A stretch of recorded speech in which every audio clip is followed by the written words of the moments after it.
You are talking to yourself again, freak. The voice cut through the peaceful moment like a blade, sharp and deliberate. Nessa Thornwood did not look up from where she knelt in the garden behind the pack house, her fingers gently touching the soft feathers of an injured sparrow. The small bird had broken its wing in a storm the night before, and she had been listening to its pain, to the fear that thrummed through its tiny body like a second heartbeat. I am helping, Nessa said quietly, her voice steady even though her hands trembled slightly. She could feel the eyes on her back, could sense the contempt radiating from the group of young wolves who had followed her out here. They always followed her, always watched, always waited for another opportunity to remind her of what she was not. Helping?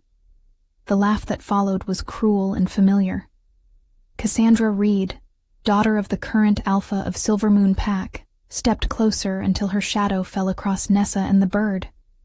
You are kneeling in the dirt talking to a bird. That is not helping. That is insanity.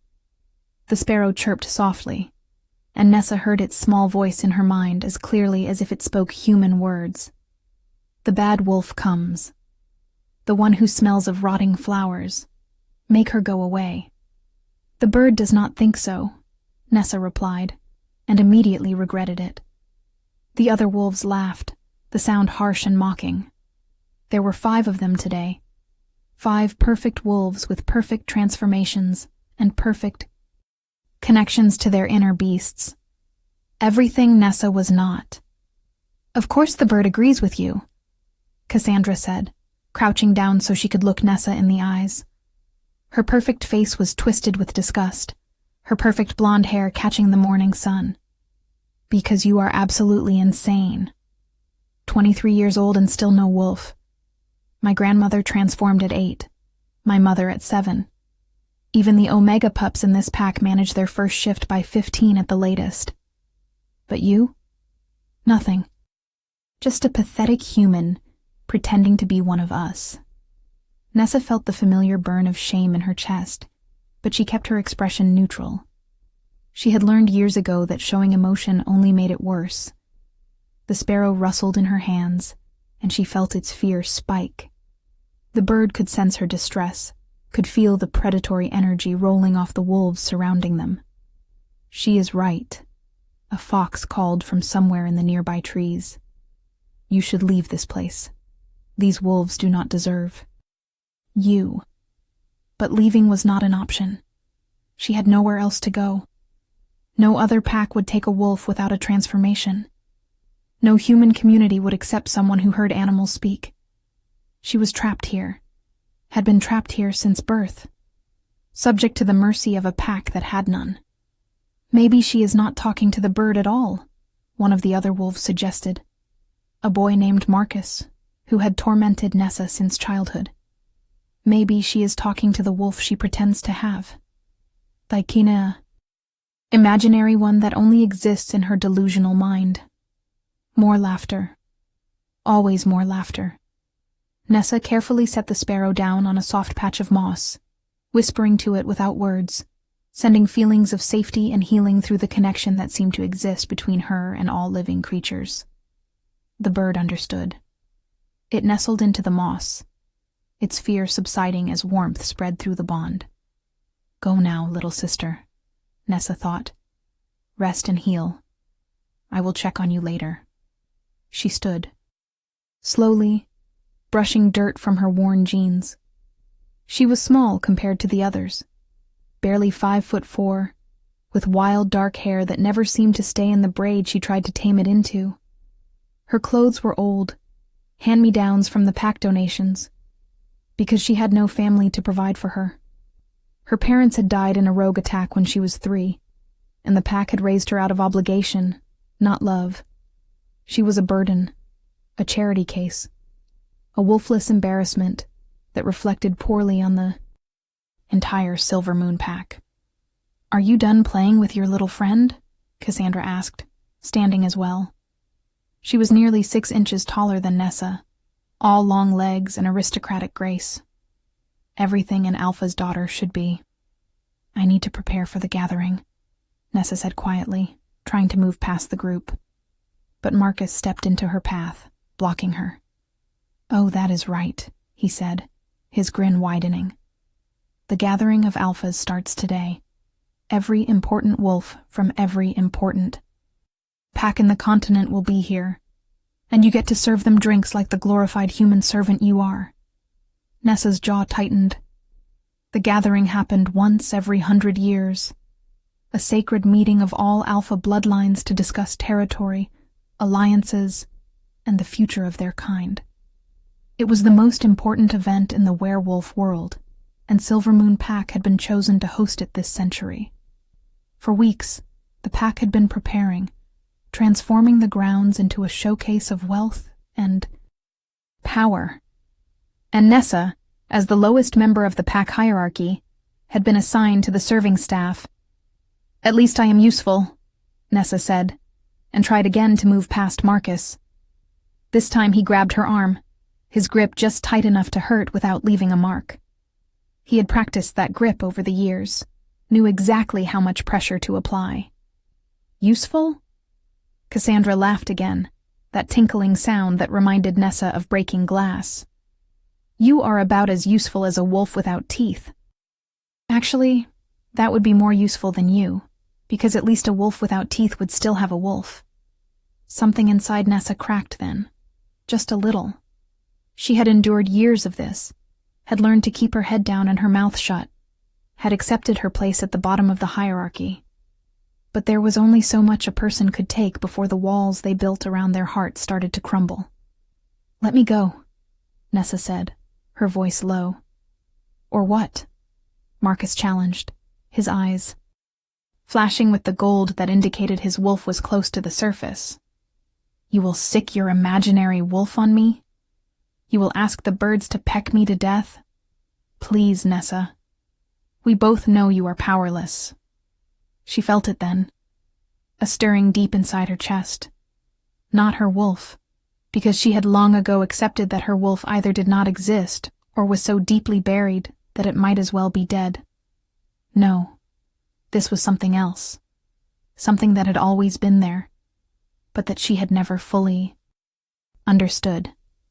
A connection to the world around her that went deeper than words, deeper than thought. Every living thing within 100 yards suddenly turned its attention toward her. Birds stopped singing. Insects paused in their endless work. The fox in the trees went perfectly still. Even the grass beneath her feet seemed to lean toward her, as if waiting for a command. "I said let me go," Nessa repeated, and this time her voice carried something that made Marcus's eyes widen. For just a moment, his grip loosened, and Nessa pulled free. She walked away quickly, her heart pounding, not understanding what had just happened but knowing she needed to get away before things escalated further. Behind her, she heard Cassandra's voice, sharp with irritation. "That freak is getting bolder. Someone needs to remind her of her place before the alphas arrive. Can you imagine the embarrassment if any of them see her acting like she matters?" Nessa kept walking, kept her head down, kept breathing. Just a few more hours. Just get through the day, get through the gathering, survive like you always have. But something had changed. She could feel it in the air, in the earth beneath her feet, in the way the animals around her had responded to her distress. Something was coming. Something that would change everything. She just did not know if that change would save her or destroy her. The pack house loomed ahead, massive and intimidating, filled with wolves preparing for the arrival of the most powerful alphas in the world, and somewhere among them would be him, the Alpha King, Demon Blackthorn. Even his name sent shivers through the pack. They spoke of him in whispers, in tones mixed with reverence and fear. The most powerful alpha in 5 generations. A warrior who had united the Northern Territories through a combination of strategic brilliance and overwhelming force. A leader whose wolf was so dominant that he could force entire packs into submission without a single word. He had never found his mate. and rumors said his wolf grew more unstable with each passing year, more violent, more unpredictable. Nessa had seen his picture in the pack records, had studied his face the way one might study a coming storm. Dark hair, darker eyes, a face carved from stone and shadow, beautiful and terrible in equal measure. He looked like the kind of man who could destroy you with a glance, who carried death in one hand and dominion in the other. And he was coming here. Today. She pushed through the servants' entrance at the back of the pack house, immediately enveloped by the chaos of preparation. Wolves rushed everywhere, carrying linens and flowers, polish and paint. The head housekeeper, Mrs. Chen, spotted Nessa immediately and waved her over with barely contained anxiety. "There you are," Mrs. Chen said, her accent thick with the stress of the day. "We are behind schedule. The alphas begin arriving in 3 hours, and the main hall is not ready. I need you. To help with the table settings. Can you do that without causing problems?" Nessa nodded, swallowing the hurt that came with the casual assumption that she was a problem waiting to happen. "Yes, Mrs. Chen. I can do that." "Good. And Nessa." The older woman's voice softened just slightly. "Stay out of sight as much as possible during the actual gathering. Alpha Reed made it very clear that he does not want you visible when the other alphas are present. It reflects poorly on the pack to have a wolfless member serving at such an important event." Of course it did. Everything about Nessa reflected poorly on the pack. She was a walking reminder of failure, of weakness, of whatever genetic flaw had left her unable to access the wolf that should have been her birthright. If you are enjoying this story, do not forget to leave a like and subscribe to the channel for more emotional stories like this one. Nessa worked quickly and efficiently, setting tables with a precision born from years of practice. She arranged silver and crystal, folded napkins into complicated shapes, placed name cards at each seat with careful attention to pack hierarchy. The main hall was massive, with soaring ceilings and walls lined with portraits of past alphas. At the head of the room sat the high table, where the most powerful alphas would dine. She saw the name cards as she placed them. Alpha Reed of Silver Moon, Alpha Constantine of Ironpaw, Alpha Marissa of Shadowfin, and there, in the center position, of highest honor, the card that made her hand shake slightly as she set it down, Alpha King Demon Blackthorn of the United Northern Territories. She stared at the card for a moment too long, trying to imagine what it would be like to meet him. Would he look at her with the same contempt as the others? Would he even notice her at all? She was meant to be invisible, after all. A ghost moving through the halls, serving and cleaning and existing only to make the lives of real wolves easier. "Nessa." The sharp voice made her jump. She turned to find Cassandra striding into the hall, now dressed in a gown that probably cost more than Nessa would see in a year.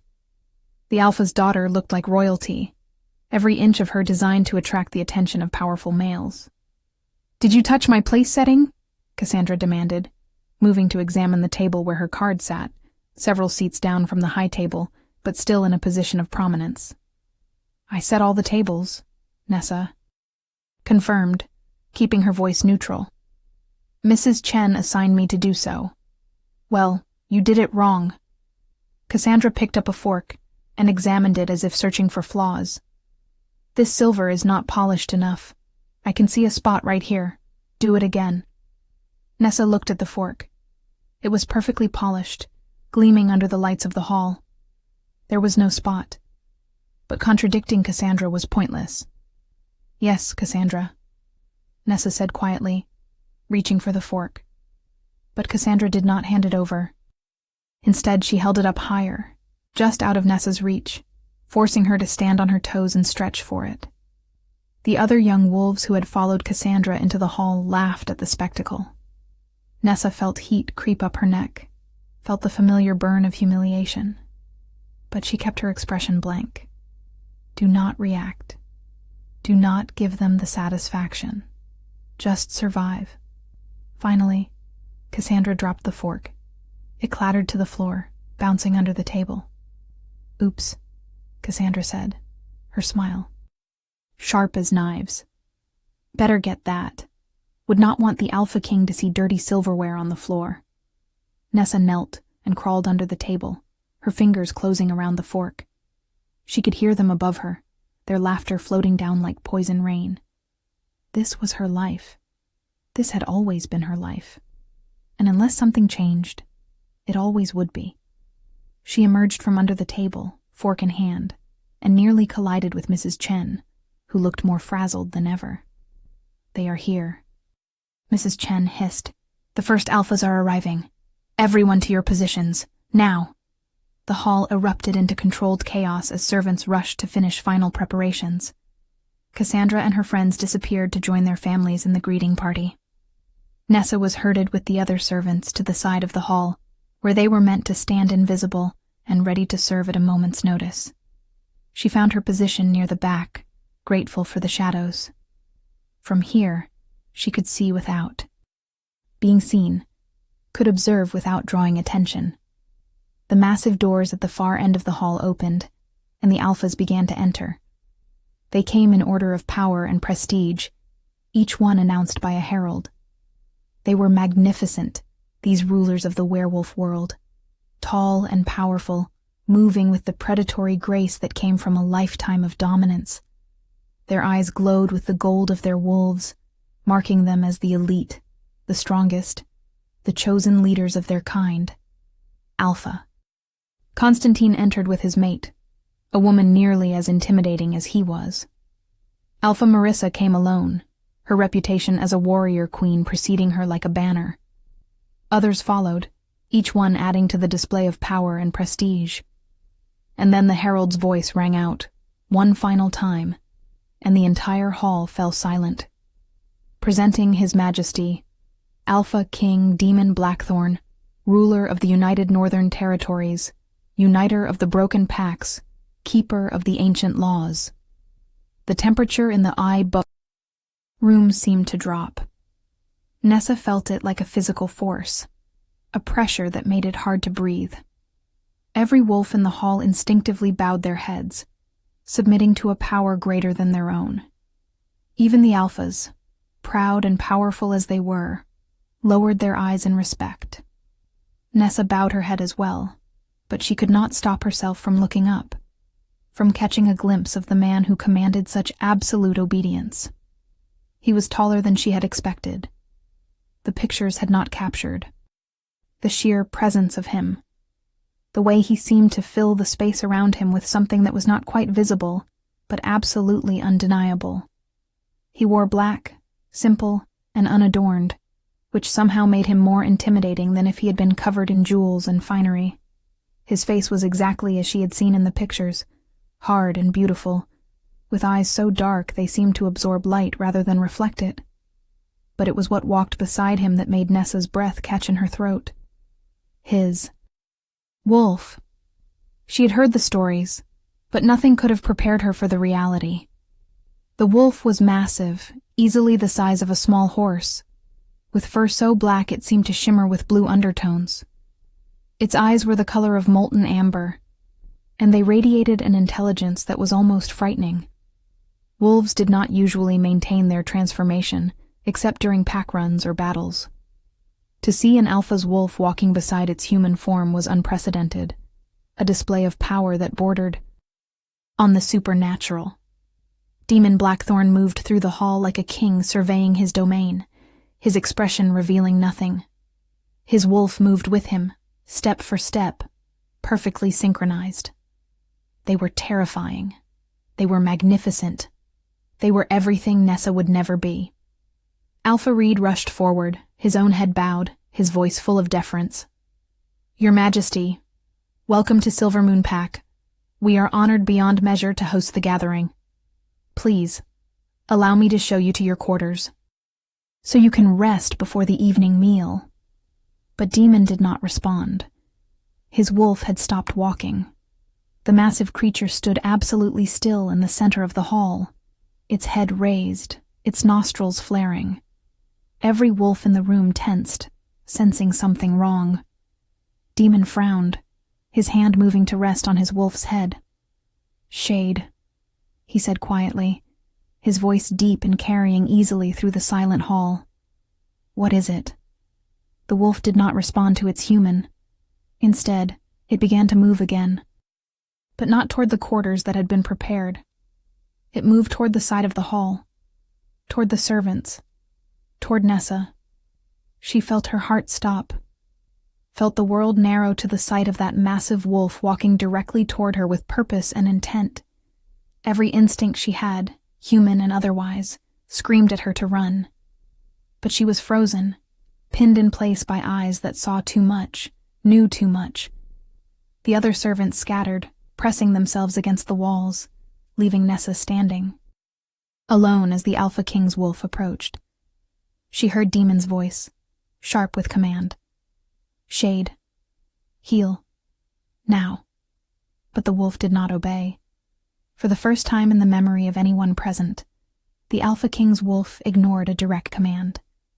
It kept coming, closing the distance between them with steady, measured steps. Gasps echoed through the hall. Wolves whispered in shock and confusion. This was impossible. The Alpha King's wolf was legendary for its obedience, for the iron-controlled demon, maintained over it even in the most chaotic situations. Nessa wanted to run, wanted to disappear, but her feet would not move, and the wolf was so close now she could see the individual hairs in its fur, could smell the scent of pine and earth, and something wild that made her head spin. The wolf stopped directly in front of her, so close she could feel the heat radiating from its massive body. She stared into those amber eyes and saw something that made no sense. Recognition. The wolf knew her. Somehow, impossibly, it knew her. And then, while the entire hall watched in stunned silence, the Alpha King's wolf did something it had never done for anyone except Demon himself. It lowered its massive head. It folded its legs. It lay down at Nessa's feet and placed its enormous head in her lap, a gesture of submission and adoration that defied everything anyone knew about this creature. Nessa felt tears spring to her eyes without permission. She felt the wolf's presence in her mind, not words exactly, but feelings, emotions, mine, safe, home, found you. The hall erupted into chaos. Voices shouted over one another. Wolves surged forward and then back, torn between shock and the instinct to protect their king. But through it all, Nessa heard only one voice, low and dangerous, and carrying a fury that made her blood freeze. "What?" said Demon Blackthorn, and every word was a barely leashed threat. "Have you done to my wolf?"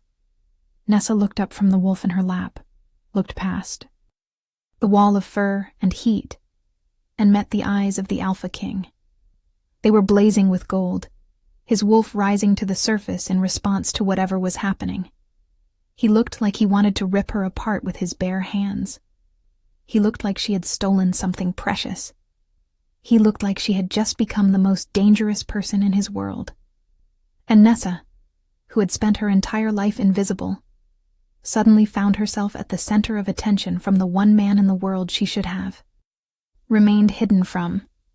The Alpha King's wolf rumbled contentedly in her lap, and Nessa realized with creeping horror that her life had just changed in ways she could not begin to understand.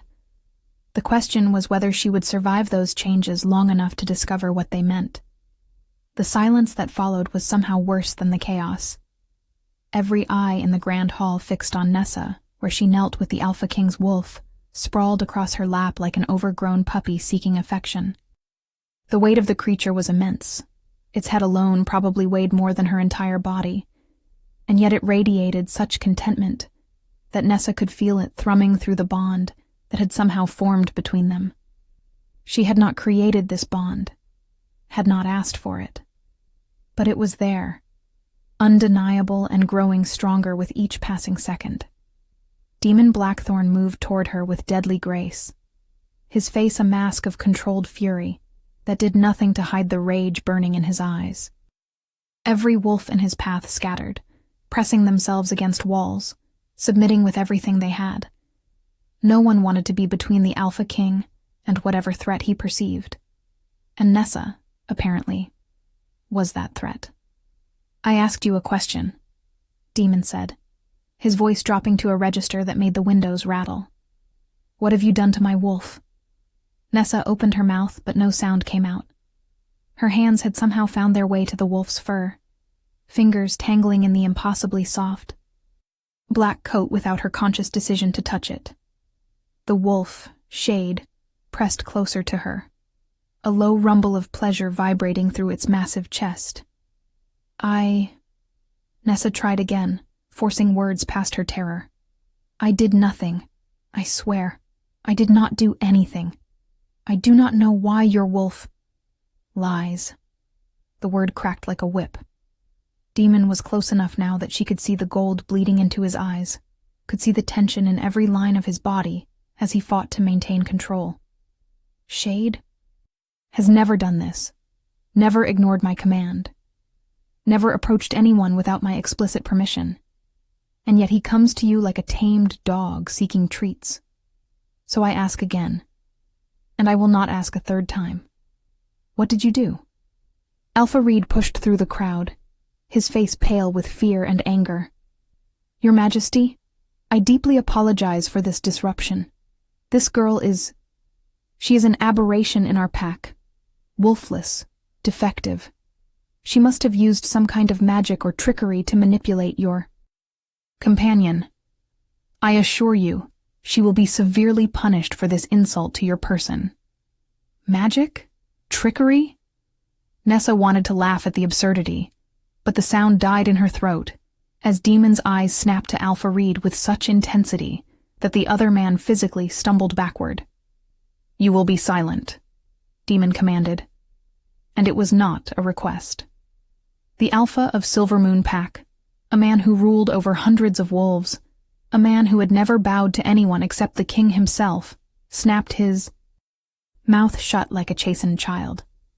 Demon's attention returned to Nessa, and she felt like she was being dissected by that stare, examined and analyzed and judged. "Stand up," he ordered. Nessa tried to obey, but Shade had other ideas. The massive wolf made a sound that could only be described as a whine of protest, pressing even harder against her as if to prevent her from moving. "Shade." Demon's voice sharpened. "Let her stand."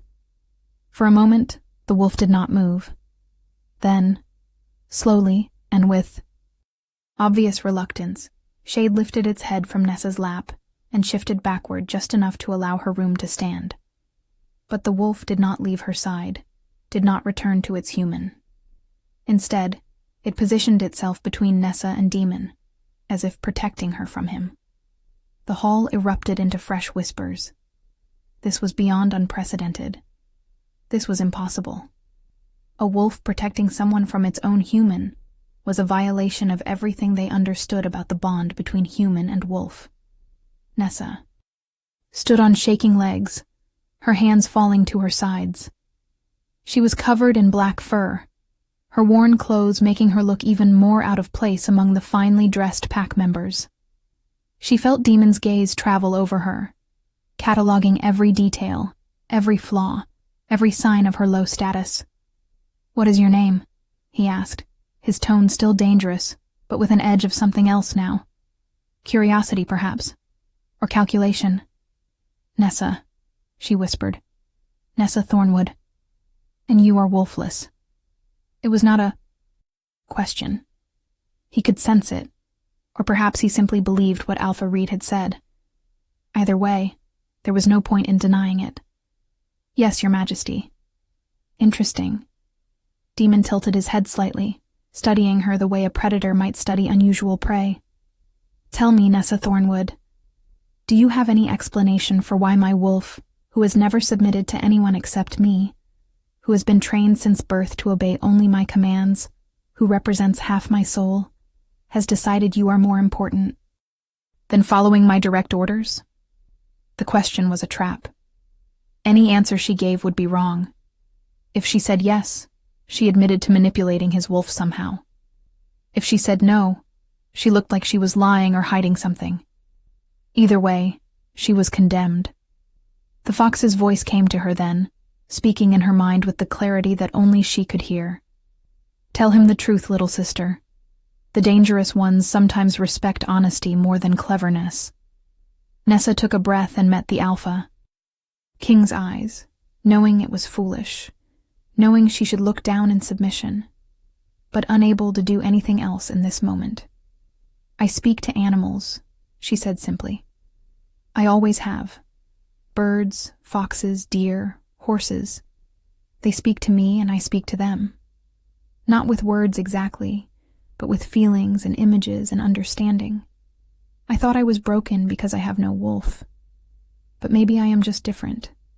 Maybe whatever I have instead of a wolf allows me to connect with creatures in a way other wolves cannot. Your wolf? She paused, searching for the right words. Your wolf feels like pack to me, like family. I did not create that feeling. I swear I did not. But I recognize it. The silence that followed her confession was absolute. Wolves stared at her like she had grown a second head. Some looked afraid, others looked disgusted. Cassandra's voice cut through the quiet, sharp with mockery. She is insane, Your Majesty. She has always been insane. She talks to birds and claims they talk back. She spends more time with animals than with the pack. We have tolerated her only because we are merciful, but this display proves she is dangerous. She should be removed from the pack immediately. No one asked for your opinion, child, Demon said, without even looking at Cassandra. His eyes never left Nessa's face. A beast speaker, he said quietly, almost to himself. I thought the bloodline died out 300 years ago. Nessa blinked. A what? Beast speaker. Demon took a step. Closer, and Shade shifted to keep its body between them, drawing a low growl of frustration from the Alpha King. An ancient bloodline that could communicate with all creatures, not just their own wolves. They were revered as shamans and guides, able to speak with nature itself.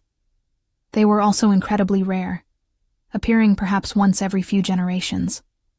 The last confirmed beast speaker died during the Great War of Territories, and most assumed the gift died with her. He paused, his expression unreadable. Apparently we were wrong. I do not understand, Nessa said, her mind reeling. If this is a real gift, if it is a bloodline ability, why do I not have a wolf? Why can I not transform like everyone else? Because you do not need to. The answer came from an unexpected source. An elderly woman pushed through the crowd, her hair silver with age but her posture straight and strong. Nessa recognized her as Elder Moira, one of the oldest living wolves and a keeper of pack histories. If she is truly a beast speaker, she does not need a wolf of her own. Her gift allows her to connect with all wolves, all creatures. A personal wolf would limit that connection, narrow her focus to one animal instead of all of nature. Elder Moira's eyes fixed on Nessa with something like wonder. Child, do you know who your parents were? Nessa shook her head. They died when I was 3. A rogue attack. I do not remember them. And no one thought to check her lineage? Elder Moira's voice, sharp with accusation as she turned to Alpha Reed. No one thought it strange that a child would survive a rogue attack that killed 2 adult wolves. No one questioned why she did not manifest a wolf. Alpha Reed's face flushed with anger and embarrassment. She was orphaned and traumatized. We assumed the trauma blocked her transformation. It happens sometimes. It does not happen, Elder Moira countered. And if you had bothered to check the old records instead of simply labeling her defective, you would have discovered that her mother was Elena Thornwood, last descendant of the Thornwood line, which traces directly back to Arya the Wise, the most powerful beast speaker in recorded history. The revelation hit Nessa like a physical blow. Her mother had been special? Had carried this bloodline? Why had no one ever told her? Why had she spent her entire life believing she was broken? This changes nothing, Cassandra protested, her voice rising with frustration.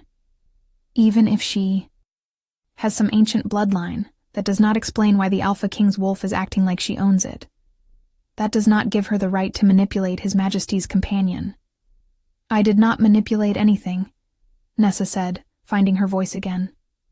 The weight of the revelations was crushing, but beneath it she felt something else stirring. Anger. All these years of abuse, of mockery, of being treated as less than nothing, and they had known. Someone must have known about her mother's bloodline. Someone had chosen to keep it hidden, chosen to let her suffer. Your wolf came to me. I did not call it. I did not summon it. I was standing here trying to be invisible like I always do, and it chose to approach me. What do you think will happen next? Leave your predictions in the comments below. Demon had been silent during the exchange between Elder Moira and Alpha Reed, but now he raised a hand, and everyone immediately quieted. Shade, he said, his voice firm but lacking the edge of anger. It had held before. Come here. The wolf turned its massive head to look at its human, and Nessa felt the conflict radiating from the creature. Loyalty to Demon warred with whatever instinct had driven it to her.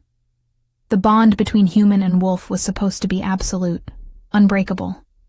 For Shade to hesitate even for a moment was evidence of how powerful this new connection was. Please, Nessa whispered, speaking directly to the wolf through the strange link that existed between them. Go to him. He is your other half. You belong to him. The wolf made a low sound of distress, but slowly, reluctantly, it moved away from Nessa and returned to Demon's side. The Alpha King immediately placed his hand on Shade's head, and Nessa saw some of the tension leave his shoulders. Whatever connection existed between them, it was still there, still strong. She had not broken it. This situation, Demon said carefully, each word measured and precise, is unprecedented. I need time to understand what has happened here and what it means. The gathering will proceed as planned. This matter will be discussed privately once I have had time to consult with my advisors and study the historical records. He paused, his eyes finding Nessa's once more. You will come to my quarters in 1 hour. We will speak about your gift and about what happened here. Do you understand? Nessa nodded, not trusting her voice. Good. Alpha Reed, show me to my rooms. The rest of you, return to your preparations. The gathering begins at sunset, and I expect everything to be perfect despite this disruption. The crowd slowly dispersed, wolves moving with obvious reluctance, clearly disappointed to miss whatever confrontation they had been anticipating. Cassandra shot Nessa a look of pure venom as she passed, and Nessa knew without doubt that this was far from over. Whatever protection Elder Moira's revelation might have offered was temporary at best. Demon moved toward the exit with Shade at his side. But the wolf kept turning back to look at Nessa, its amber eyes full of longing and confusion. Nessa felt the pull too, felt something inside her reaching toward the wolf, wanting to follow, wanting to understand this connection that had formed without her permission or understanding. As the Alpha King disappeared through the doorway, Elder Moira approached Nessa, her weathered face kind but serious. Child, you need to understand something. What happened here today will change your life in ways you cannot imagine. The Alpha King is the most powerful wolf alive, and his wolf choosing to acknowledge you, to submit to you even for a moment, means something significant. There will be those who see you as a threat now. There will be those who want to use you. And there will be those who want to eliminate you before you become too powerful. I am not powerful, Nessa protested. I cannot even transform. You are a beast speaker, Elder Moira corrected gently. That makes you one of the rarest and most valuable wolves in existence. Your power is different from ours, but it is no less real. The fact that the Alpha King's wolf recognized that power, responded to it, suggests a bond that goes beyond simple recognition. You need to be very careful, child. Very careful indeed. The old woman pressed something into Nessa's hand. A small leather pouch that smelled of herbs and earth. Wear this around your neck. It will help shield your thoughts and emotions from wolves who might try to sense them. And when you meet with the Alpha King, be honest. He values truth above all else, even when that truth is uncomfortable. Elder Moira left then, and Nessa was alone in the grand hall, staring at the pouch in her hand and trying to process everything that had just happened. An hour. She had 1 hour before she had to face the Alpha King again. 1 hour to prepare for a conversation that could determine the course of her entire future. She thought about running, about leaving the pack grounds and disappearing into the wilderness where wolves could not find her. But where would she go? She had no skills beyond serving and cleaning, no money, no connections beyond the animals she could speak with. And more than that, something inside her did not want to run. Despite the fear, despite the uncertainty, part of her wanted to understand what had happened between her and Shade. Wanted to explore this connection that felt so right, even though it made no sense. A crow landed on the windowsill nearby, its black eyes bright with intelligence. "You are thinking of running," it said in her mind, its voice amused. "But you will not. You are finally being seen, little speaker. After all these years of hiding, someone finally sees you. That is terrifying. But it is also what you have always wanted." "I wanted to belong," Nessa whispered back. "That is different from being seen." "Is it?" The crow tilted its head. "To belong, you must first be seen. To be accepted, you must first be. The dangerous Wolf King sees you now. The question is whether you will let him truly know you." Before Nessa could respond, Mrs. Chen appeared, looking harried and anxious. "There you are. Come, come. You cannot meet the Alpha King looking like that. You are covered in wolf fur and garden dirt. Let me help you clean up." Mrs. Chen led her through the servant passages to a small room with a basin of warm water and a clean set of clothes. Nothing fancy, but better than what Nessa usually wore. As the older woman helped her wash and change, she spoke in low, urgent tones. "I do not know what happened out there, and I do not pretend to understand it. But I do know this. The Alpha King is not a man who tolerates deception or manipulation. If you have done something to his wolf, if you have used some kind of trick or magic, you need to confess it now before things get worse." "I did not do anything," Nessa said, frustration seeping into her voice. "Why does everyone assume I must have done something wrong? Why can it not simply be that his wolf recognized something in me?" Mrs. Chen paused in her work, her hands gentle as she combed through Nessa's hair. "Because, child, in our world, power seeks power. The Alpha King's wolf is the most dominant creature alive. For it to submit to you, even partially, means you have power. And power in someone as low-ranked as you, someone who has been invisible for so long, is frightening to those who have always been on top."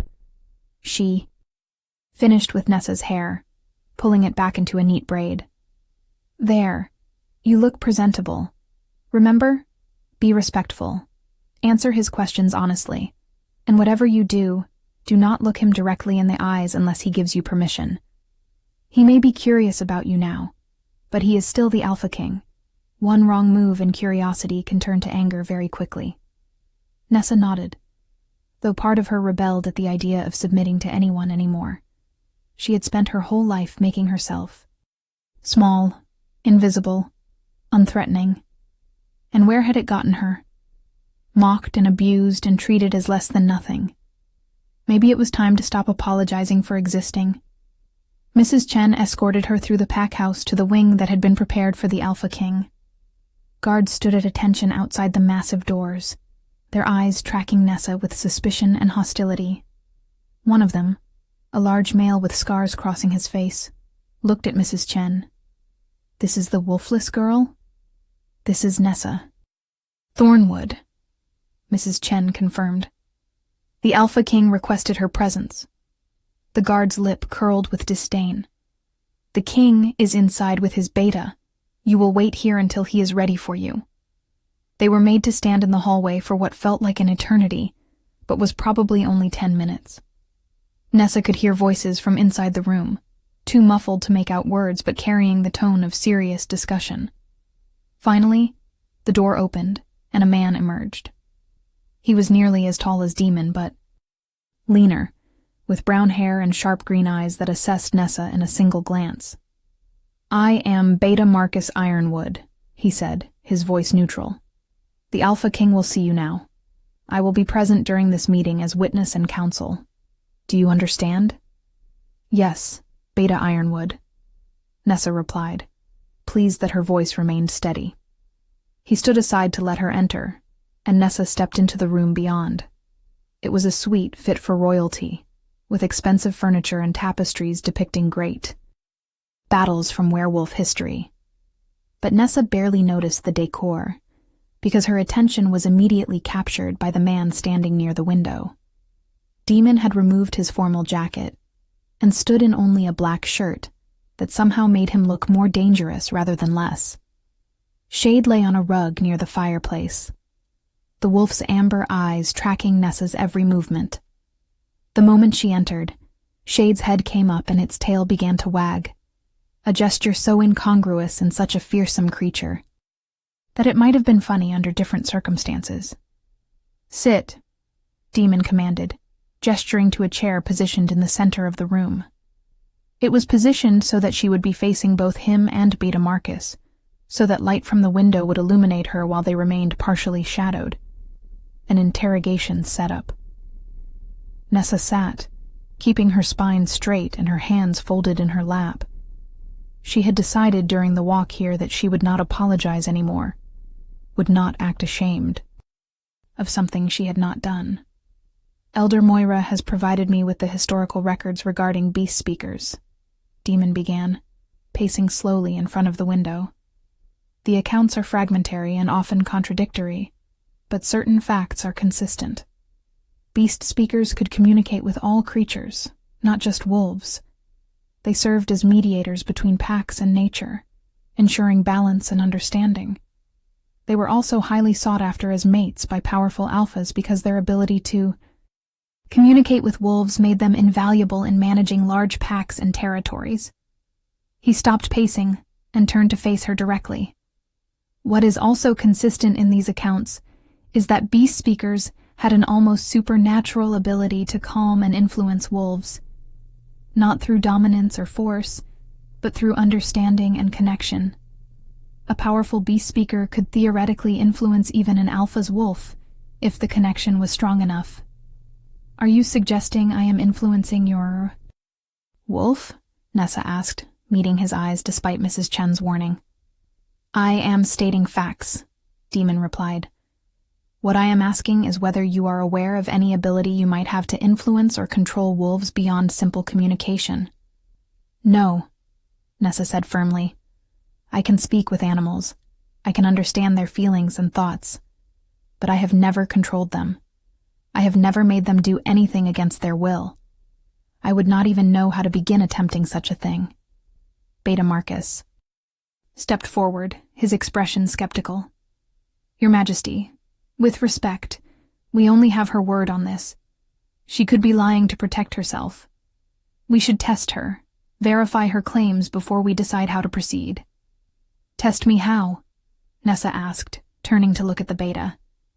"There are wolves in the pack who would volunteer to let you attempt to influence them," Marcus explained. "If you truly cannot control wolves, the test will prove it. If you can, we will know the extent of your abilities." Was a reasonable request, Nessa supposed, but something about it made her uneasy. "And if I refuse this test?" "Then we assume you have something to hide," Marcus said bluntly. Demon raised a hand, stopping his beta from saying more. "The test is premature. Before we determine what she can do, we need to understand what happened with Shade. That is the immediate concern." He moved closer to Nessa, close enough that she could smell him, a scent of pine and winter air, and something uniquely his. That made her head swim. I am going to ask you a series of questions, and I expect complete honesty. Do you understand? Yes, Your Majesty. Good. First question. When Shade approached you, what did you feel? Nessa thought back to that moment, trying to put sensations into words. Recognition. Like seeing someone I had known in another life. Warmth. Safety. A sense of rightness, like pieces of a puzzle fitting together. Did you feel any desire to command or control my wolf? No. I felt like Shade was family. Like Pack. I wanted to comfort it, to understand why it was approaching me, but I had no desire to control it. When I commanded Shade to return to me, you told my wolf to obey. Why? The question surprised her. Because Shade belongs to you. The bond between you and your wolf is sacred. I would never try to come between that. I know what it is like to not have a wolf, to feel incomplete. I would never wish that pain on anyone, especially not by stealing their wolf away. Something flickered in Demon's dark eyes, some emotion Nessa could not identify. And yet Shade hesitated. Shade has never hesitated to obey me before, not once in 15 years. What does that tell you? That whatever connection formed between us is powerful, Nessa admitted, but not more powerful than your bond. Shade returned to you. That proves where the wolf's true loyalty lies. Or it proves that you are skilled enough to make it seem like Shade returned willingly when in fact you released control. Beta Marcus interjected. We still have no proof that you are not manipulating the situation. Nessa felt her temper flare, the anger that had been building all day finally finding a target. I have no reason to manipulate anyone. I am the lowest-ranked wolf in this pack. I own nothing. I have no power. I have no connections. What possible benefit would I gain from manipulating the Alpha King's wolf? All I have done is exist, and apparently even that is too much for people to accept without assuming the worst of me. The words came out sharper than she intended, but she could not bring herself to regret them. She was tired of being accused, tired of defending her existence, tired of apologizing for being different. Demon's eyebrows rose slightly, and she realized with horror that she had just snapped at the Alpha King, that she had raised her voice to the most powerful wolf alive, that she had probably just signed her own death warrant. But instead of the anger she expected, Demon smiled. It was a small smile, barely there, but genuine. You have spirit, he said. I appreciate that. Too many wolves cower and grovel. It grows tiresome. If you want to see how this story ends, make sure you are subscribed with notifications on. He returned to his pacing, and Nessa released a breath she had not known she was holding. Here is what I have decided, Demon announced. The situation is too complex to resolve immediately. Beast speakers are too rare and too valuable to make hasty judgments about. Therefore, you will remain under my direct observation for the duration of the gathering. You will attend the official functions as part of my personal staff, rather than the general serving staff. This will allow me to watch how you interact with Shade and to determine whether there is truly a natural bond, or whether you are exerting influence. Your Majesty, Beta Marcus protested. Having her so close could be dangerous if she is manipulating Shade. Then we will discover that quickly, will we not? Demon replied. Besides, if she truly is a beast speaker, having her close might prove useful. These gatherings always involve delicate negotiations. Having someone who can read the emotions and intentions of others through their wolves could be advantageous. He turned back to Nessa. You will be given quarters near mine. You will dress appropriately for formal functions. You will comport yourself with dignity and respect. In return, I will ensure you are treated according to your bloodline rather than your pack status. Do you accept these terms? Nessa's mind reeled. He was offering her protection, status, proximity to power. All things she had never dared to dream of. But at what cost? What happens after the gathering? She asked. When you return to your territories, and I return to my place here? That depends entirely on what we discover during the gathering, Demon said. If you prove to be what I suspect. You are? If you truly are a legitimate beast speaker with no intention of manipulating or controlling others, then you will be offered a choice. You can remain here with Silvermoon Pack, though I will require Alpha Reed to treat you according to your bloodline status. Or you can come with me to the Northern Territories, where your gifts would be valued and protected. The offer hung in the air between them, heavy with possibility. To leave Silvermoon Pack, to escape the years of mockery and abuse, to go somewhere she might actually belong. It was everything she had dreamed of and terrifying in equal measure. I accept your terms, Nessa said quietly. Good. Demon moved to a rope pull near the door and tugged it. Moments later, a female wolf entered, tall and elegant with honey-colored hair. This is Lady Helena, Demon introduced. She is my head of household staff. Helena, this is Nessa Thornwood, the beast speaker. She is to be given quarters in the guest wing, provided with appropriate clothing for formal occasions, and treated as an honored guest.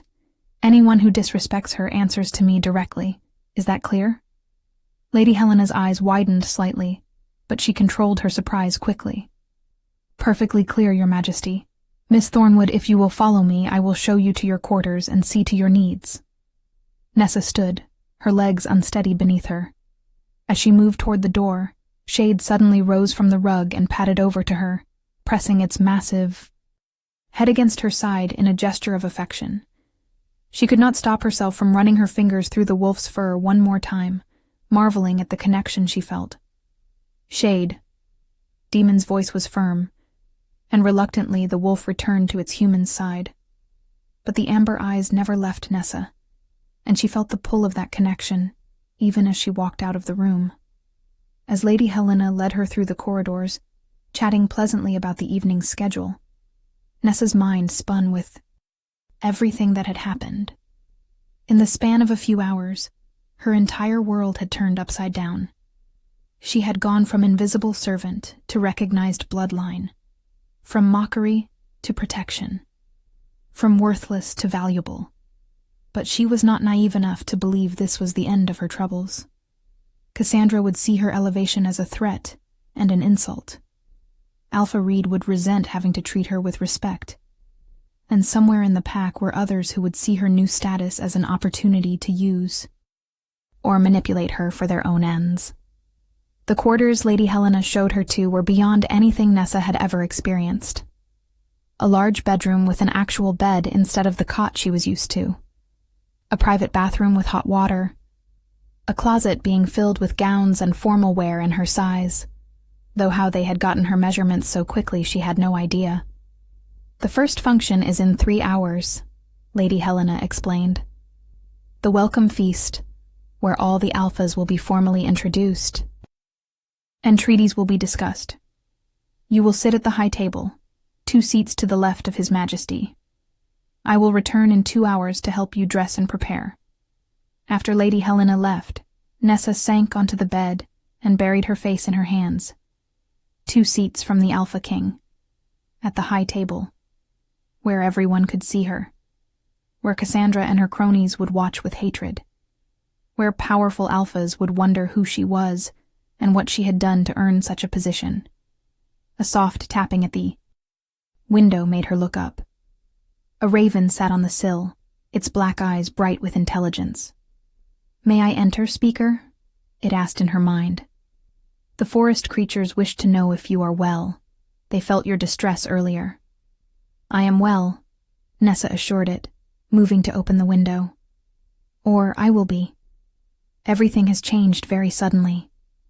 "Change is the nature of life," the raven observed, hopping into the room and examining the luxurious surroundings with interest. "The Wolf King protects you now." "That is good. But the pack wolves are angry. That is dangerous. You must be careful, young speaker. Your power is awakening, but it is not yet strong enough to protect you from those who would do you harm." "What do you mean my power is awakening?" Nessa asked, but the raven had already taken flight, disappearing into the darkening sky outside her window, with a call that sounded almost like laughter. Nessa closed the window and leaned against it, watching the sun sink toward the horizon. In a few hours, she would walk into that hall wearing a fine gown, sit at the high table, be visible in a way she had never been before. The question was whether visibility would finally give her the belonging she craved, or whether it would simply make her a bigger target for those who wanted her gone. She thought of Shade's amber eyes, of the warmth of that connection, of the way Demon had looked at her with something that might have been respect. Maybe, just maybe, this was her chance to finally understand what she was meant to be, to discover if there was more to her existence than serving and surviving, to find out if a beast speaker could truly belong in a world of wolves. The sun set, painting the sky in shades of blood and gold, and Nessa prepared herself for the performance of a lifetime. Tonight, she would walk into a room full of the most powerful wolves in the world and pretend she belonged there. Tonight, she would sit beside a king and act like it was her right. Tonight, she would be visible, whether she was ready or not. And somewhere in the depths of the pack house, she knew Cassandra was preparing too, sharpening her claws and planning her revenge. The gathering was about to begin, and Nessa had a feeling the real battles would not be fought in negotiation rooms, but in the shadows and whispers where reputations were destroyed and lives were ruined. She just hoped she would survive long enough to discover the truth about what she was and what she could become. When Lady Helena returned 2 hours later, she brought with her a team of attendants who transformed Nessa into someone she barely recognized. The gown they dressed her in was midnight blue, simple in design, but clearly expensive, cut to flatter her small frame without being ostentatious. They left her hair down, unusual for formal events, but the dark waves cascading over her shoulders somehow made her look more exotic than unkempt. Subtle cosmetics enhanced her features without hiding them. And when they finally allowed her to look in the mirror, Nessa saw a stranger staring back. She looked like she belonged at a high table, like she had the right to sit among alphas, like she was more than the invisible servant they had all dismissed. "You look lovely," Lady Helena said with genuine warmth. "The Alpha King has excellent instincts. You will make quite an impression tonight." "That is what I am afraid of," Nessa admitted. Lady Helena smiled knowingly. "Fear is natural. But remember, you have done nothing wrong. You are there by royal command, under royal protection. Let anyone who has a problem with that take it up with His Majesty." The feast was being held in the largest hall Nessa had ever seen, clearly built specifically for events like the gathering. Long tables stretched the length of the room, each one covered in white linens and set with silver and crystal. The high table sat on a raised dais at the far end, positioned so that those seated there could observe the entire gathering. Wolves were already filing in as Lady Helena led Nessa through a side entrance, and the whispers started immediately. Nessa felt hundreds of eyes turned toward her, felt the weight of judgment and curiosity and hostility. She kept her head high, kept her steps measured and confident, even though her heart was trying to beat its way out of her chest. "Presenting Miss Nessa Thornwood, honored guest of His Majesty Alpha King Demon Blackthorn," a herald announced as they approached the high table, and the whispers grew to a dull roar. Nessa saw Cassandra at one of the lower tables, her face twisted with such rage that for a moment Nessa thought the other woman might actually attack her right there in front of everyone. Alpha Reed looked like he had swallowed something bitter, his jaw clenched so tightly Nessa wondered if his teeth might crack. But she also saw Elder Moira, the old woman smiling with approval, and a few others whose expressions showed curiosity, rather than hostility. Lady Helena guided her to her assigned seat, 2 chairs to the left of the throne-like seat that would hold the Alpha King. Beta Marcus was already seated to the right of the throne, and he nodded to Nessa with grudging respect. "You clean up well," he said quietly. "Let us hope you can also behave appropriately during the feast. I have been serving at formal functions for years, Nessa replied. I know which fork to use. A hint of amusement crossed the beta's face. Good, because at least 3 alphas at this gathering would love an excuse to declare you unworthy of your position. Do not give them that excuse. Before Nessa could respond, the herald's voice rang out again. Presenting His Majesty, Alpha King Demon Blackthorn, ruler of the United Northern Territories. Every wolf in the hall stood and bowed their heads as Demon entered. He had changed into formal attire, black and silver, that somehow made him look even more imposing than before. Shade walked at his side as always, the massive wolf's presence a reminder of the power Demon commanded. They approached the high table together, and Nessa's breath caught as Shade's amber eyes found hers immediately. The wolf made a small sound of pleasure, its tail moving in what could only be described as a wag. Demon noticed, of course. Nothing escaped his attention.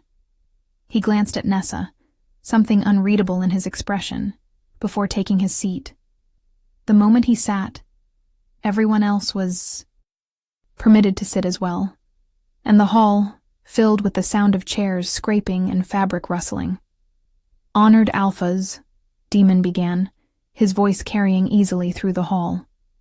We gather tonight to celebrate a tradition that has sustained our kind for thousands of years. The gathering of alphas represents our commitment to unity, to diplomacy, to the strength we find in cooperation rather than constant conflict. Over the next 7 days, we will discuss territories, resolve disputes, and forge alliances that will guide our packs for the next century. But tonight, we feast, we celebrate. We remember that before we are rivals or allies, we are wolves. We are pack.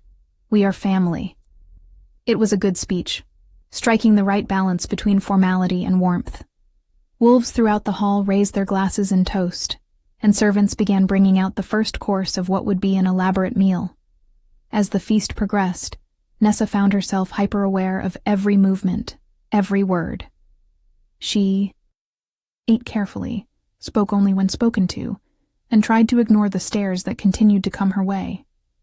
Alphas from various packs kept glancing at her, clearly wondering who she was and why she merited a seat at the high table.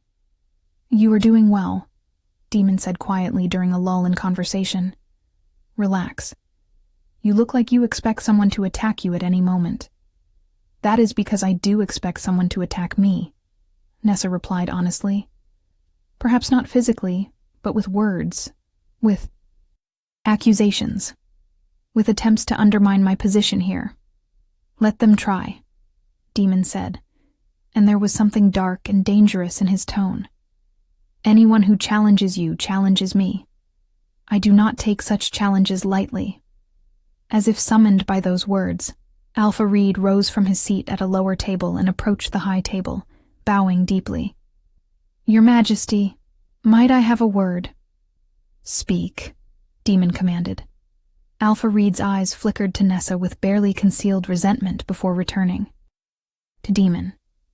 Your Majesty, I feel I must apologize for the earlier disruption involving Miss Thornwood. Had I known of her bloodline, I would have ensured she was treated appropriately from the beginning. However, I hope you understand that her behavior over the years has been unusual. She has spent more time with animals than with the pack, has shirked her responsibilities on numerous occasions, and has shown a concerning lack of respect for pack hierarchy. Is that so? Demon's voice was dangerously soft. Tell me, Alpha Reed, when you learned that an orphaned child in your pack might carry the bloodline of beast speakers, one of the rarest and most valuable gifts among our kind, what steps did you take to verify that bloodline? What efforts did you make to train and develop her potential gifts? Alpha Reed's face paled. We did not know for certain. You did not bother to find out, Demon corrected. You saw a child without a wolf and decided she was defective. You allowed her to be treated as a servant, as less than nothing, for over 20 years. You permitted your pack members to mock and abuse someone who could have been a tremendous asset to your territory. Do not stand before me now and criticize her behavior when you are the one who failed in your duty as alpha to every member of your pack. The hall had gone deathly quiet. Every wolf present could hear the rebuke, could see Alpha Reed being dressed down by the king himself. It was a humiliation. Reed would not forget or forgive. "I understand, Your Majesty," Reed said stiffly. "It was an oversight I deeply regret. With your permission, I would like to make amends by formally recognizing Miss Thornwood's bloodline and elevating her status within Silvermoon Pack." "That will not be necessary," Demon said coldly. "Miss Thornwood's status is not yours to determine. She is under my direct protection now, and decisions about her future will be made by me, in consultation with her. Not by you, not by anyone else. Am I clear?" "Perfectly clear, Your Majesty." Alpha Reed bowed again and retreated to his table, his humiliation complete. Nessa sat frozen, trying to process what had just happened. The Alpha King had publicly defended her, had openly declared her under his protection, had made it clear that anyone who wanted to harm her would have to go through him first. "You did not have to do that," Nessa whispered. "Yes, I did," Demon replied. "Weak alphas like Reed are part of why our kind struggles. They care more about appearances and traditions than about recognizing value and potential. If we are to survive the challenges ahead, we need to be better than that." Before Nessa could respond, another alpha approached the high table. This one was female, tall and elegant with silver streaking through her black hair. "Your Majesty," she said, her voice respectful but curious. "I am Alpha Marisa of Shadowfen Pack. Forgive my boldness, but I must admit to intense curiosity about your young companion. Beast speakers are legend in my territory. We have stories of one who lived among us 3 centuries ago, who helped broker peace between our pack and the bear clans of the northern mountains. If Miss Thornwood truly carries that gift, I would be honored to hear of her experiences." It was said politely, but Nessa could sense the test in it. Alpha Marisa was giving her an opportunity to prove herself, to demonstrate that she deserved her place at this table. Nessa took a breath and met the Alpha's eyes, remembering Elder Moira's advice about honesty. "I have only recently learned that my abilities have a name, Alpha Marisa. For most of my life I believed I was simply broken, unable to transform like other wolves. But yes, I can communicate with animals. Birds tell me of dangers they have seen. Foxes share news of the forest. Even insects will sometimes warn me of threats I cannot see. The connection is not something I control consciously. It simply exists, like breathing." "Fascinating," Alpha Marisa said, genuine interest in her voice. "And you can communicate with all creatures, not just warm-blooded animals?" "I believe so, though I have not tested the full extent of the gift. I once helped a spider colony relocate from the packhouse kitchens by explaining to them that the cooks would kill them if they stayed. They understood and moved to the gardens instead. A few wolves nearby chuckled at that, and Nessa saw some of the tension in the room ease slightly. Alpha Marisa smiled. "A practical application. I like that. Tell me, have you considered what you might do with such a gift if given the proper resources and training?" It was a loaded question. Nessa glanced at Demon, who nodded slightly, giving her permission to answer freely. "I have not had time to consider it," Nessa admitted. "But if I could choose, I would like to help bridge the gap between wolves and other creatures. We share territories with so many species, yet we rarely communicate with them. We encroach on their lands without understanding. We hunt without knowing if we are disrupting important migrations or breeding grounds. A beast speaker could serve as a mediator, ensuring that all creatures can coexist more peacefully." "A noble goal," Alpha Marisa approved. "If you ever find yourself in need of a territory that values such work, Shadowfen would welcome you." It was an offer, Nessa realized. A powerful alpha was offering her a place in her pack, publicly, where everyone could hear. It was also a subtle challenge to Demon, a way of testing how seriously he meant his protection. "I appreciate the offer, Alpha Marissa," Nessa said carefully. "But for now, I am committed to understanding my gifts better before making decisions about where I might use them." "Wisely said," Alpha Marissa replied, inclining her head before returning to her seat. The rest of the feast passed in a blur of introductions and careful conversations. Several other alphas approached to speak with Nessa, some out of genuine curiosity, others clearly testing to see if she deserved her position. Through it all, Demon remained a steady presence at her side, occasionally interjecting when conversations grew too aggressive, but mostly allowing her to navigate the social waters herself.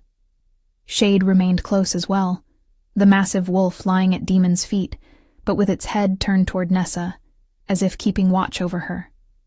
She could feel the connection between them, that inexplicable bond that had formed the moment their eyes met.